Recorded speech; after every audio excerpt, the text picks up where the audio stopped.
Mutant Raghu ಯಾರು? ಅವರ ಹಿನ್ನೆಲೆ ಏನು? ಬಿಗ್ ಬಾಸ್ ಕನ್ನಡ ಸೀಸನ್ 12 ಸಾಕಷ್ಟು ಗಮನ ಸೆಳೆಯುತ್ತಿದೆ. ಈ ಸೀಸನ್ಗೆ ಮೊದಲ ವೈಲ್ಡ್ ಕಾರ್ಡ್ ಸ್ಪರ್ಧಿಗಳ ಎಂಟ್ರಿ ಆಗಿದೆ. ಸಿನಿಮಾ, ಆನಿಮೇಷನ್, ರಿಯಾಲಿಟಿ ಶೋ ಮತ್ತು ಬಾಡಿ ಬಿಲ್ಡಿಂಗ್ ಕ್ಷೇತ್ರದಲ್ಲಿ ತಮ್ಮದೇ ಆದ ಛಾಪು ಮೂಡಿಸಿರುವ ಮ್ಯೂಟೆಂಟ್ ರಘು ಅಲಿಯಾಸ್ ರಾಘವೇಂದ್ರ ಹೊಂಡದಕೇರಿ ದೊಡ್ಡಮನೆಗೆ ಕಾಲಿಟ್ಟಿದ್ದಾರೆ. ಇತ್ತೀಚೆಗಷ್ಟೇ ಕಾಂತಾರ 1 ಸಿನಿಮಾದಲ್ಲಿ ವಿಲನ್ ಪಾತ್ರ ಮಾಡಿ ಗಮನ ಸೆಳೆದಿದ್ದಾರೆ. ಮ್ಯೂಟೆಂಟ್ ರಘು ಕನ್ನಡ ಚಿತ್ರರಂಗಕ್ಕೆ ರಾಣಾ ಚಿತ್ರದ ಮೂಲಕ ಖಳನಾಯಕನಾಗಿ ಎಂಟ್ರಿ ಕೊಟ್ಟಿದ್ರು. ನಂತರ ಕ್ರಾಂತಿ, ಗರಡಿ, ಕಾಟೇರ ಚಿತ್ರಗಳಲ್ಲಿ ವಿಲನ್ ಪಾತ್ರಗಳಲ್ಲಿ ಮಿಂಚಿದ ರಘು ಸದ್ಯ ಇನ್ನು ಮುಂತಾದ ಸಿನಿಮಾಗಳಲ್ಲಿ ಬ್ಯುಸಿಯಾಗಿದ್ರು. ದೊಡ್ಡಮನೆಗೆ ಖಡಕ್ ಎಂಟ್ರಿ ಕೊಟ್ಟಿದ್ದಾರೆ.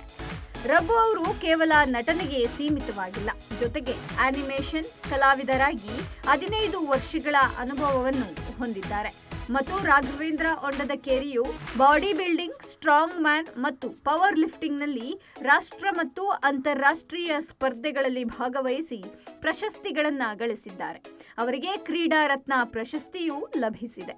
ಇವರು ಕಲರ್ಸ್ ಕನ್ನಡ ವಾಹಿನಿಯ ಕ್ವಾಟ್ಲೆ ಕಿಚನ್ ರಿಯಾಲಿಟಿ ಶೋ ಭಾಗವಹಿಸಿ ಈ ಶೋನಲ್ಲಿ ವಿಜೇತರಾಗಿ ಹೊರಹೊಮ್ಮಿದ ಕೆಲವೇ ದಿನಗಳಲ್ಲಿ famous reality show Bigg Boss 12ರ ವೈಲ್ಡ್ ಕಾರ್ಡ್ ಸ್ಪರ್ಧಿಯಾಗಿ ಎಂಟ್ರಿಯಾಗಿದ್ದಾರೆ.